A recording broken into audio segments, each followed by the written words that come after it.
अस्सलामुअलैकुम एवरीवन। तो आज हम तारीख़ तिब में पढ़ेंगे मदरसा जुंदी शाहपुर। तारुफ इंट्रोडक्शन। तिब की कदीम दरसगाहों में मदरसा जुंदी शाहपुर को गैर मामूली अहमियत हासिल है। तिब की तालीम व तदरीस के अलावा फ़न की तरक्की व तवस्सी में भी इस मदरसे ने नुमायाँ रोल अदा किया है।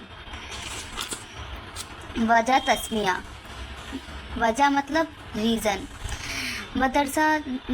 मदरसा जुंदी शाहपुर की वजह तस्मिया तारीख़ की मुख्तलिफ़ किताबों में मुख्तलिफ बयान की गई है, यानी कि अलग अलग किताबों में अलग अलग वजह बताई गई हैं। इस नुक्ते पर तो इत्तिफाक है कि इस मदरसे का नाम अपने जाया वक़ू शहर जुंदी शाहपुर के एतबार से है, यानी इस पर तो चलो यकीन है कि इसका जो नाम है वो अपने शहर की वजह से है। लेकिन शहर का नाम जुंदी शाहपुर क्यों पड़ा, इसमें बड़ा इख्तिलाफ है। अब इसका रीज़न है कि मतलब शहर का नाम जुंदी शाहपुर क्यों पड़ा।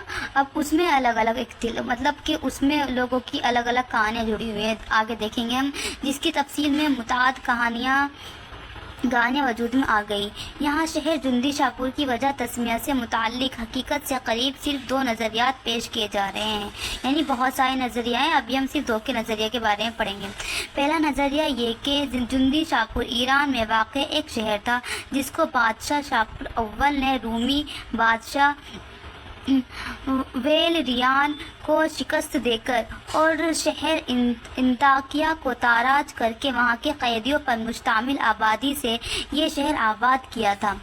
तारीख़ी हवालों से पता चलता है कि अव्वलन इस शहर का नाम वाजिन शाहपुर की रखा गया था, जो एक यहूदी कहावत है। ठीक है, सबसे पहले ये रखा गया था जिसके मायने हैं शाहपुर अजीन दियू से बढ़तर है, लेकिन बाद में ये नाम बिगड़कर गुंदी शाहपुर हो गया, जो बाद में मज़ीद तब्दीली के साथ जुंदी शाहपुर बोला जाने लगा। बदलते बदलते जुंदी शाहपुर हो गया। पहले क्या था, अजंदियू, फिर उसके बाद गोंदी शाहपुर, फिर उसके बाद हमारा क्या आ गया, जुंदी शाहपुर।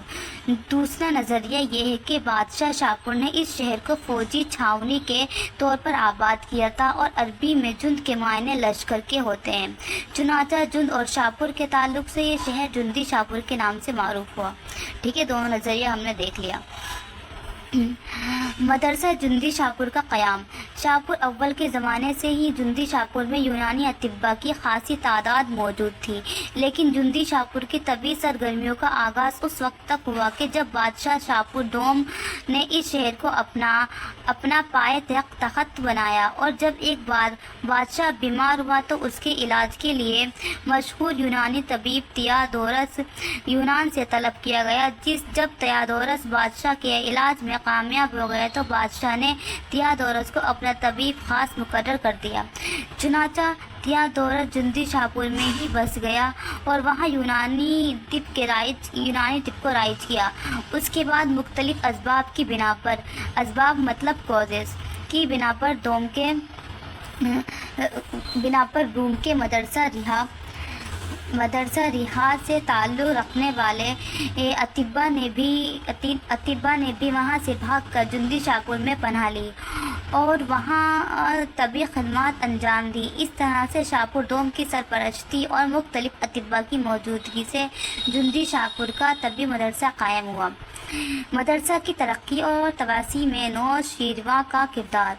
जुंदी शाहपुर की तबी सरगर्मियों में उस वक्त तेज़ी आई जब खुसरो नौशीरवां ने अपने दौरे इक़्तिदार में हिंदुस्तान के वेदों और मदरसा इंताकिया के तबीबों को भी जुंदी शाहपुर बुलाया, जिसकी वजह से जुंदी शाहपुर एक ऐसा तबी मरकज़ बन गया जहां तिब यूनानी, तिब ईरानी, तिब रूमी और तिब हिंदी से ताल्लुक़ रखने वाले बेहतरीन अतिब्बा मौजूद थे। समझ रहे हो, इसमें तिब यूनानी भी थी, तिब ईरानी भी थी, तिब रूमी और तिब हिंदी। इलाज व मुआलजा को बेहतर तौर से अंजाम देने की नौशीरवां ने बीमारस्ता यानी हॉस्पिटल की बुनियाद डाली और उससे मदरसे को मुल्हक कर दिया। अब जुंदी शाहपुर तिब का एक अजीम इदारा बन गया जहाँ फ़न तिब से मुताल्लिक तमाम सहूलियात मौजूद थी। ठीक है, अगली वीडियो में हम इससे अगले से कंटिन्यू करेंगे इंशाल्लाह।